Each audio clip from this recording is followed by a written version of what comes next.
You have to be committed, you have to committed for democracy. Kalyan గారు, జగన్మోహన్ రెడ్డి అనేటువంటి ఒక వ్యక్తిని ఎదిరించే ధైర్యం ఏ రాజకీయ నాయకుడు చెయ్యని పక్షంలో ఒక జనసేన అధినేత జగన్మోహన్ రెడ్డి మీద మాటల దాడికి దిగిన పరిస్థితి ఉంది. ఆయన ఎవరు కూడా ఎదిరించలేని క్రమంలో జగన్ నిన్ను ఓడించి ఇంట్లో కూర్చోబెడతాంటూ సవాల్ విసిరాడు. అంటే అంత ధైర్యం ఎక్కడిది? నువ్వు మన ప్రజాస్వామ్యాన్ని నమ్మితే తన ధైర్యం వస్తుంది. చాలా చిత్తశుద్ధిగా, చాలా త్రికరణ శుద్ధిగా చేయాలి. మరి ప్రజాస్వామ్యాన్ని నమ్మటం అంటే అది not a lip service. When you do it, when you have to firmly believe in it. చాలా మీరు కూర్చోబెట్టి ఈ మాట మాట్లాడిన మాట కాదు, నమ్మితే చాలా పరిపూర్ణంగా నమ్మి చేయాలి. బతకాల జీవితాలు. సార్ మీకు భయం లేదా?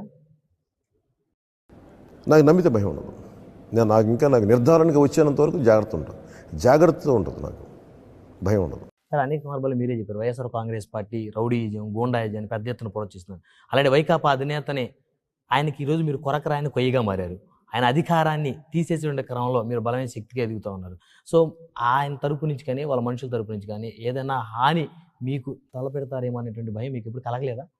ఎందుకు ఉంటాయి, ఆలోచన రాకుండా ఎందుకు ఉంటాయి ఖచ్చితంగా. బట్ ఐ థింక్ మీరు మరి అలా అనుకుంటే బ్రిటిష్ వాళ్ళు ఇక్కడి నుంచి పంపించేయగలమా? అలా అనుకుంటే ఎమర్జెన్సీ టైంలో ప్రభుత్వాన్ని మార్చగలమా? ప్రాసెస్ ఆఫ్ డెమోక్రసీ అంటే ఏమనుకుంటున్నారు అందరూ? డెమోక్రసీ అంటే కూర్చోబెట్టి సింపుల్గా ఆనందంగా గొడవలు పెట్టుకోవడం, నిలబడటం, గొడవలు పెట్టుకోవడం, ప్రాణాలు తెగించి పోరాటం. ఎవరు కూడా మీరు కూర్చోబెట్టి అందరికీ మీద దాడులు ఉంటాయి, అందరి మీద భౌతిక దాడులు ఉంటాయి, లేదంటే ప్రాణాంతకమైన పరిస్థితులు ఉంటాయి. ప్రాసెస్. ఇప్పుడు నేను నరేంద్ర మోదీ గారికి వెళ్తే నా పక్కన అదే అనిపించింది. Is most vulnerable person. అంతమంది జనాభాలో ఎవడు ఏం చేయగలరు అన్నిటికీ తెగించే కదా ఆయన వచ్చిన రోడ్ల మీదకి. ఒక దేశ ప్రధానమంత్రి, ఆయన హయ్యెస్ట్ వరల్డ్లో మోస్ట్ ఎవరిదాన్ని టార్గెటెడ్ పర్సనాలిటీ. నేను వెళ్తానే అదే ఆలోచిస్తాను, కూర్చోబెట్టి ర్యాలీ చేస్తాను కదా, నేను చుట్టుపక్కల చూస్తూనే ఉన్నాను, దండం పెడతానే నేను చూస్తూనే ఉన్నాను. అంటే నా జాగ్రత్త నాకు ఉంటుంది. సో పొలిటికల్ ప్రాసెస్లో ప్రాణత్యాగంకి సిద్ధపడే నేను రాజకీయాలకు వచ్చాను. అందుకు నేను ఎదుర్కోగలను.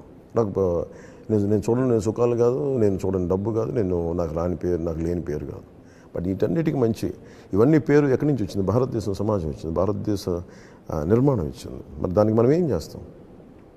ఒక ట్యాక్సులు కడతాం, బాధ్యతగా నాకు అది సరిపోలేదు. అందరిలాగా సగటు భారతీయులు నాకు సరిపోలేదు. I want contribute more. So what is that?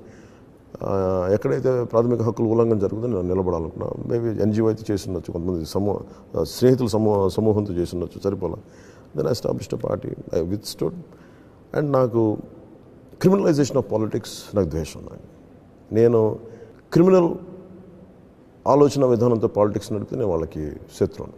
వాళ్ళు నన్ను శాశ్వత శత్రువుగా నన్ను ప్రకటించుకోవచ్చు. నాకు ఓకే. అది సార్, మోదీ గారికి ఎందుకు మీరంటే అంత ఇష్టం? బికాజ్ నేను నిలబడతాను, మాట తప్పను, స్వార్థం ఉండదు, ఒక మాట చెప్తే నిలబడతాను, జాతీయ సమగ్రతను కాపాడుతాను. ఎప్పుడు ఒక మాట తప్పు మాట్లాడను, ఘర్షణలు క్రియేట్ చేసేవాళ్ళని, సృష్టించేవాడిని, ఘర్షణలు నివారించే వ్యక్తిత్వం ఉన్నవాడిని.